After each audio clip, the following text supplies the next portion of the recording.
What's up guys, Michael here, once again at Wisecrack's super secret offsite location to talk about the biggest lesson millennials have learned since the 2008 real estate crisis. That there's nothing more fun than watching people buy houses on TV. Whether it's identical twin-led home makeovers, identical twins who have definitely kissed by the way, quirky cabin renovators, or a fixer-upper power couple slowly building an empire, the fact of the matter is folks under 40 are the primary consumers of channels like HGTV and the Magnolia Network. And it isn't just about television. Younger adults are gawking at dream homes and turnkey disasters on Instagram, TikTok, Pinterest, and of course on websites like StreetEasy, Realtor.com, Trulia, and perhaps the most infamous of them all, Zillow. I'd never live in North Carolina, but if I did, I could buy a big, gross mansion. But why are we so glued to these visions of property? Is it all escapist fantasy for homes we'll never be able to afford? Are these forays actually preparing us for the realities of the American real estate landscape? Or is our obsession with real estate shows and online listings inadvertently helping us to dig our own property grave? Let's find out in this Wisecrack edition, Homeownership. What went wrong? Americans have coveted property since the first Europeans laid claim to this already inhabited land. In fact, taking a nod from philosopher John Locke, the Declaration of Independence touted every human being's inalienable right to life, liberty, and the pursuit of happiness.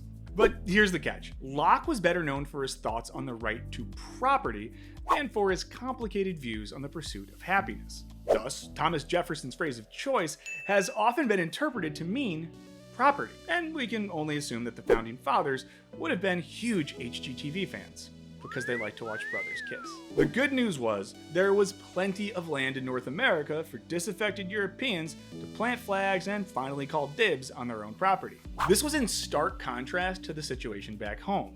As historian Gordon S. Woods wrote, land was scarce in relation to people and therefore was expensive. Hence, unable to afford their own land to farm, Europeans were compelled to work for others, either by becoming laborers for landowners in the countryside or, more often, by migrating to the cities to engage in manufacturing goods and factories. Because it was easy to find people to fill both kinds of jobs, wages sucked. As a result, a lot of underpaid, non-property owning European workers put off marriage and kids. Wow, putting off marriage and kids because you can't make enough money? That would never happen to anyone I know. I had kids that would love me, but I don't. And even though the founding fathers may have hated the oppressive system they fled, they somewhat recreated it. It's like how you worked your whole life not to become your parents, but you look in the mirror one day and you realize you're just like them. Under capitalism, property ownership does equal liberty, at least to some degree. We want to live where everyone else vacations. Homeownership in America is the best way to build generational wealth. So if your family historically did not have access to property for reasons, you have a much smaller chance of upward mobility than people whose families have been able to use homes as assets, equity, and inheritances. Having trouble paying down a debt? If you're a homeowner, you could refinance or take out a second mortgage. If you're not, you can, sell bodily fluids. According to the Federal Reserve, the median net worth for homeowners in 2019 was $255,000, compared to a paltry $6,300 for renters. If you're a homeowner, it's also likely that you live around a lot of other homeowners. That means you and your neighbors are paying property taxes into the local schools that result in better funding than neighborhoods with lower income and higher proportions of renters. So your kids not only likely benefit from generational wealth, but from a better education. And what a cool system where the quality of a child's education is tied to property tax rates in their neighborhood. I see no problems with this.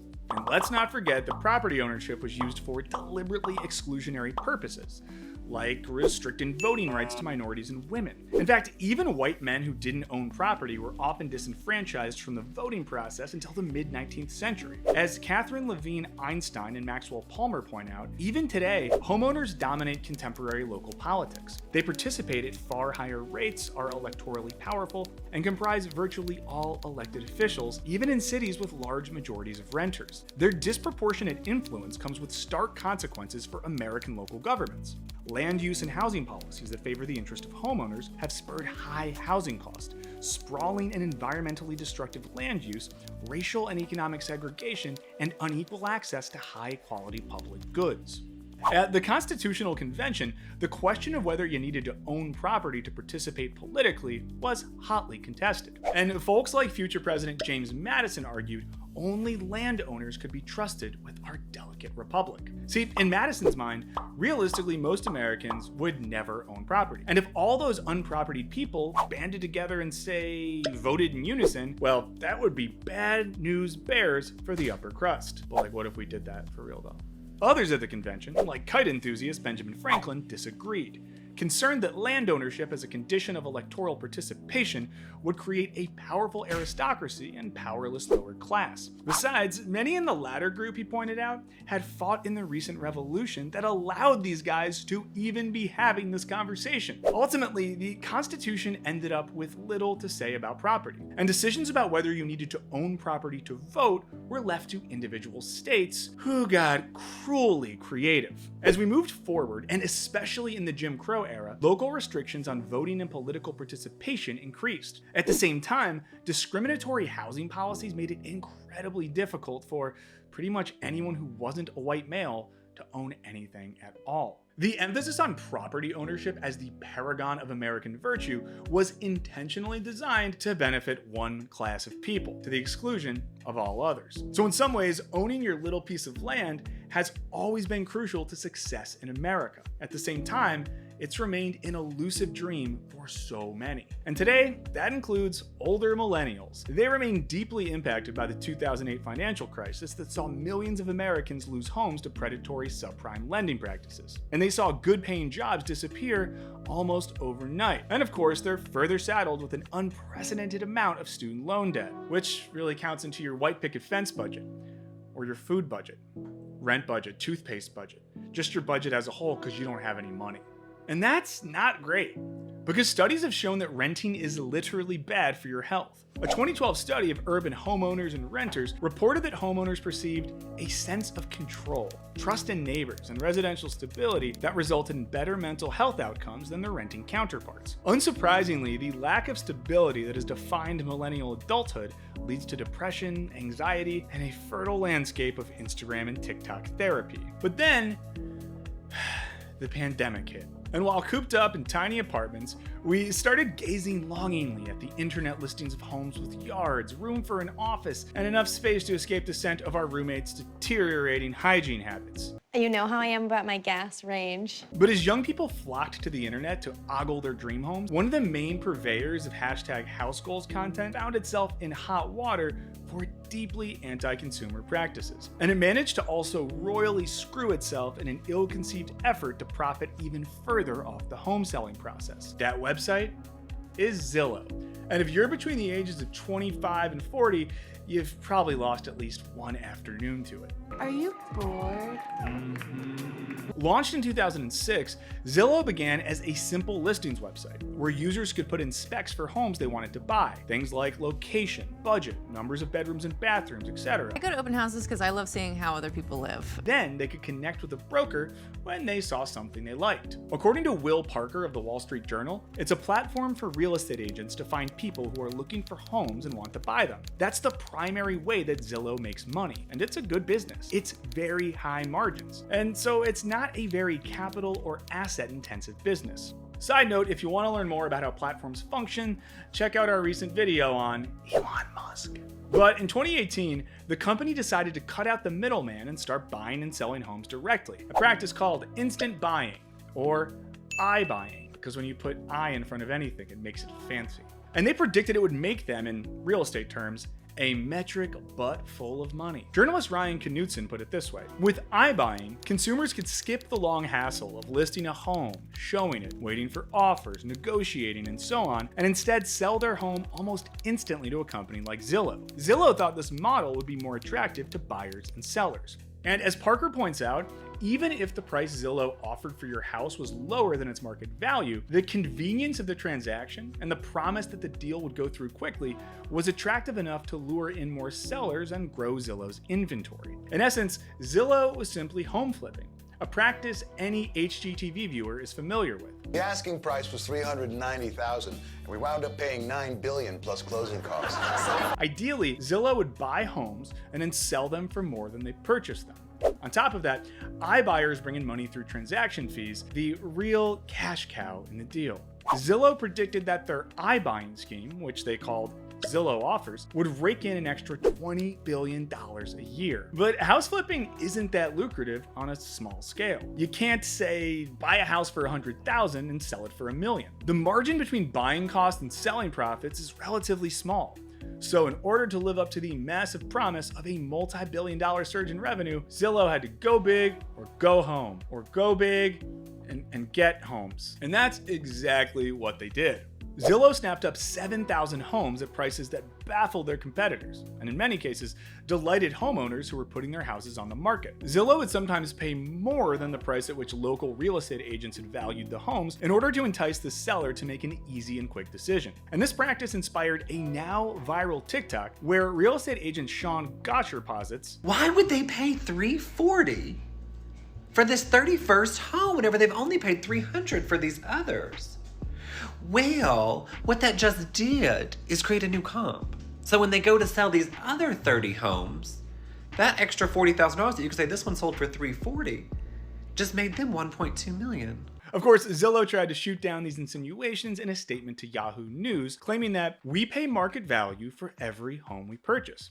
When we looked at homes that sold traditionally after they declined a Zillow offer, we learned that on average, those selling traditionally sold for only 0.09% more than the Zillow offer. And if we learned anything about corporate PR, we can always trust exactly what they say. But quibbles over price fixing aside, Zillow's plan had a few kinks. Real estate isn't a Costco, and snapping up houses in bulk is considerably riskier than impulse buying those 5-ton cartons of pizza-flavored goldfish. Although, realistically, both are going to leave you with some regrets. And in the fall of 2021, regret hit hard when Zillow announced that it had taken a $500 million loss on Zillow Offers, which, if you're counting, is $20.5 billion less than the profit they'd expected. It's hard not to laugh at Zillow's hubris, but it's instructive to consider what they're planning to do with all those houses. And spoiler alert, they're not selling them to families or newlyweds. According to Bloomberg News, Zillow's pitching them to institutional investors, like private equity firms. And this whole debacle is really a microcosm of a much larger problem in America. In the aftermath of the 2008 housing crisis,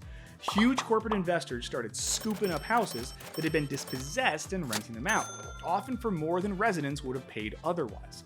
This practice has ramped up aggressively since, with corporations like Blackstone pouring billions of dollars into real estate and yielding record profits. For example, in Atlanta last year, 17% of single-family homes were bought by large corporate investors, according to Atlanta studies. See, big corporations are often willing to take big risks and big losses on properties, something the average individual or family can't afford. At the same time, by artificially constraining the supply of real estate in America, these corporations have driven prices sky high. As such, neighborhood dynamics are upended as families and businesses are priced out of their communities. And we're not alone in this. America's maple syrup-soaked neighbors to the north are experiencing something similar. Canadian publication, The Walrus, illustrated the problem with the story of S.W. Welch, an independent used bookstore in Montreal. When the building housing the bookstore was bought by a real estate firm, 68-year-old Stephen Welch was informed that the store's rent, taxes, insurance, and maintenance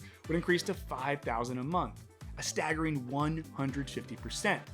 Unable to afford the surge, Welch said simply, "I think they'd rather the building be empty than have me here." And increasingly this is true throughout the United States as well. For a real estate firm that can afford to buy up properties in lucrative locations and leave them empty, it's a waiting game.